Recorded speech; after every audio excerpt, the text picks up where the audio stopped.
हे ब्राह्मण पुत्रों, तुम लोग बिना अनुमति के भीतर कैसे जा रहे हो? द्वारपाल, हम आचार्य बंदी को ढूंढ रहे हैं। मैं उन्हें शास्त्रार्थ के लिए चुनौती देने आया हूं। ब्राह्मण पुत्रों, तुम दोनों अभी बालक हो। आचार्य बंदी को चुनौती देने के बजाय किसी आचार्य के आश्रम में जाकर शिक्षा ग्रहण करो। हे द्वारपाल, आग की एक छोटी सी चिंगारी भी पूरे जंगल को जलाकर खाक कर सकती है। बाल पकने से कोई ज्ञानी नहीं हो जाता, ना ही धनायु और कुलीन होने से कोई बड़ा। ज्ञान की साधना करने वाला ही वृद्ध और महत्व होता है। हम ज्ञान वृद्ध हैं, इसलिए हमें भीतर जाने दो, या महाराज जनक और आचार्य बंदी को हमारे आगमन की सूचना दो। द्वारपाल, उन्हें भीतर आने दो। अश्वसेन, उन्हें भीतर आने दो।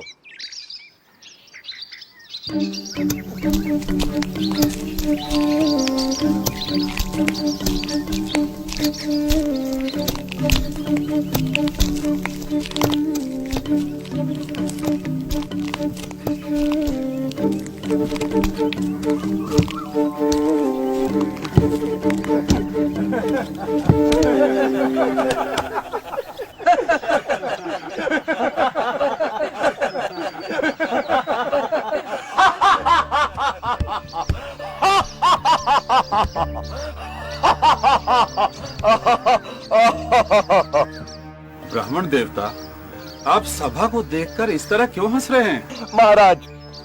महाराज, मैं तो ये सोचकर यहाँ आया था कि जनक की सभा में आकर इन विद्वानों के बीच मैं आचार्य बंदी को शास्त्रार्थ के लिए चुनौती दूंगा, लेकिन यहाँ आकर मुझे लगा कि ये तो मूर्खों की सभा है। राजन, मैंने अपने हंसने का कारण तो बता दिया।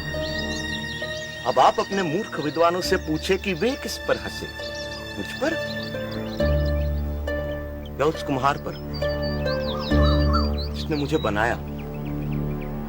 पूछो किस पर हंसे ये सब।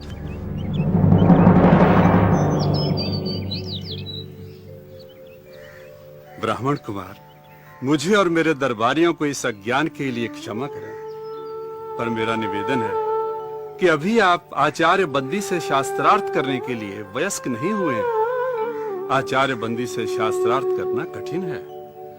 उनसे शास्त्रार्थ में हारने वाले को जल समाधि लेनी पड़ती है। इसलिए अभी आप और विद्या अध्ययन करें। राजन, आचार्य बंदी से शास्त्रार्थ के लिए मुझ पर गुरु कृपा ही पर्याप्त है, और जो अमर है उसे मृत्यु का क्या भय। किसी महान उद्देश्य के लिए प्राण देना मृत्यु नहीं होती। आप आचार्य बंदी के सामने मुझे प्रस्तुत करें। मैं हूं आचार्य बंदी। मैं तुमसे शास्त्रार्थ करने के लिए तैयार हूं, पर क्या तुम्हें मेरी शर्त स्वीकार है? एक ही बात बार बार कहे आप हमें भयभीत करने की नाकाम कोशिश क्यों कर रहे हैं? चाहो तो तुम दोनों एक साथ मेरे साथ शास्त्रार्थ कर सकते हो। मैं एक हूं और एक ही आपसे शास्त्रार्थ करूंगा।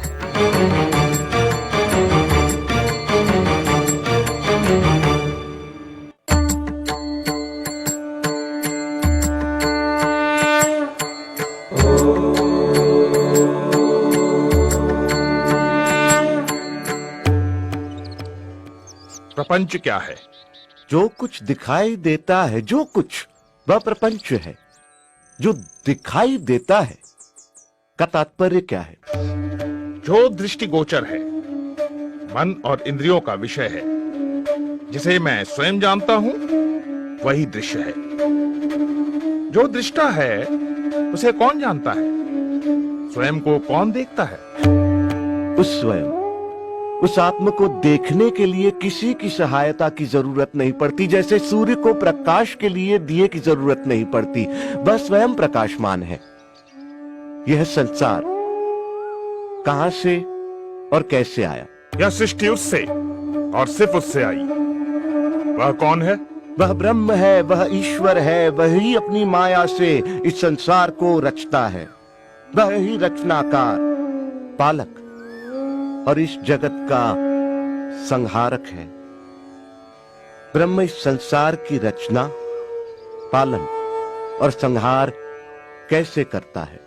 जिस प्रकार मकड़ी अपने जाल की रचना करती है, उसी में विचरण करती है और फिर उसी को निगल जाती है, उसी प्रकार ईश्वर संसार की रचना, पालन और संहार करता है। जीव क्या है? जीव आत्मा है। वह निर्विकार स्वयं है, परंतु अविद्या के प्रभाव में आकर वह स्वयं को मन और शरीर समझ बैठता है। इसीलिए वह इस संसार का अनुभव करता है। अविद्या क्या है? अनात्मा को आत्मा समझना, निर्विकार को विकार युक्त समझना और इस संसार को ही सच समझना अविद्या है। तो विद्या क्या है? आत्म का ज्ञान विद्या है। सा विद्या या विमुक्त है वह जो हमें सारे दुखों, पीड़ाओं, बंधनों, अज्ञान, प्रतियोगिताओं, भ्रम और भ्रामक कल्पनाओं से मुक्ति दिलाए, वह विद्या है। जो हमें द्वैत के भाव से, हम दो हैं के विचार से, अलगाव के विचार से, तुम और मैं के भेद से मुक्ति दिलाए, वह विद्या है।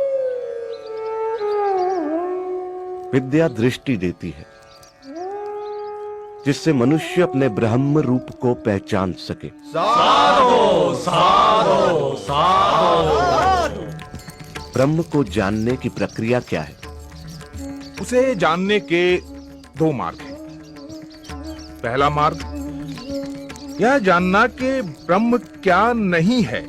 जो ब्रह्म नहीं है उसका निषेध करना। सब नाम, रूप, गुण, सदोष और परिवर्तनशील वस्तु का निषेध कर निर्विकार को जानना। दूसरा मार्ग सत्य जैसा है उसे वैसा ही पहचानना। वह अस्तित्व रूप है, उसके बिना संसार का अस्तित्व ही नहीं है। वह ब्रह्म ही था, वह ब्रह्म ही है, इसलिए मैं ब्रह्म हूं, तुम ब्रह्म हो, हम सब ब्रह्म ही हैं, इसलिए सारा संसार ब्रह्म है। साधो साधो साधो। ब्रह्म को कैसे जाना जा सकता है? ब्रह्म को सही सामाजिक व्यवहार, आध्यात्मिक चिंतन, ध्यान पूर्वक सुनने, नित्य अनुभवों पर विचार करने और निष्कर्षों पर मनन करने तथा समाधि में जाकर जाना जा सकता है। ब्रह्म ज्ञानी के लक्षण क्या हैं? यदि कोई दावा करता है कि उसने ब्रह्म को जान लिया है, तो वो ब्रह्म को नहीं जानता। ब्रह्म को जानने के साथ ही ब्रह्म को जानने का अहंकार मिट जाता है। क्या उसे तर्क से जाना जा सकता है? नहीं, परंतु तर्क सहायक हो सकता है। क्या उसे प्रार्थना और भक्ति से जाना जा सकता है? नहीं, किंतु प्रार्थना और भक्ति सहायक हो सकती है। क्या उसे योग व मनन से जाना जा सकता है? नहीं, परंतु योग व मनन सहायक हो सकते हैं। शास्त्रार्थ का अंत होता दिखाई नहीं दे रहा था। दोनों एक दूसरे पर भारी पड़ रहे थे कि अचानक बंदी निरुत्तर हो गए। आचार्य, उत्तर दें। आचार्य, उत्तर दें। अष्टावक्र की जय। अष्टावक्र की जय।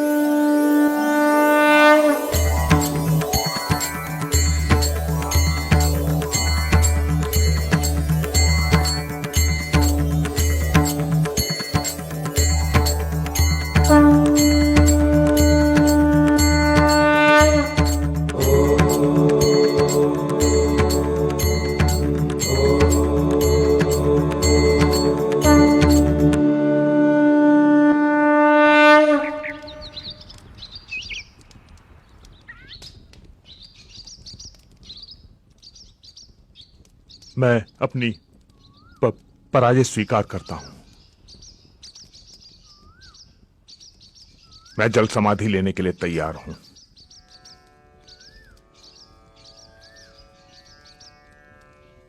मैं आपको जल समाधि देने नहीं आया हूं आचार्य बंदी। याद होगा आप सबको कि आचार्य बंदी के अभिमान के कारण और इस प्रथा के कारण कितने निर्दोष विद्वानों की जान गई। आचार्य बंदी, याद करें आचार्य काहोड को। मैं उसी आचार्य काहोड का पुत्र हूं।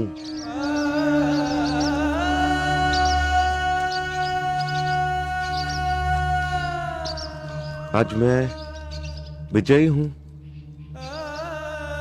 आप पराजित। मैं चाहूं तो आपको जल समाधि दे सकता हूं, परंतु मैं ऐसा नहीं करूंगा आचार्य बंदी। क्षमा ही मेरा प्रतिशोध है। मैं आपको क्षमा करता हूं आचार्य बंदी।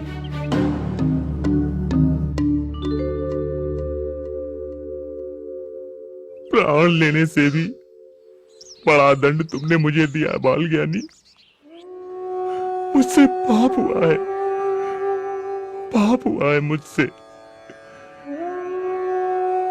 पाप। पश्चाताप की आग से बड़ी कोई आग नहीं आचार्य बंदी। हर दिन इस आग में जला पवित्र हो, यही आपका प्रायश्चित होगा। शास्त्र को शस्त्र न बनाओ।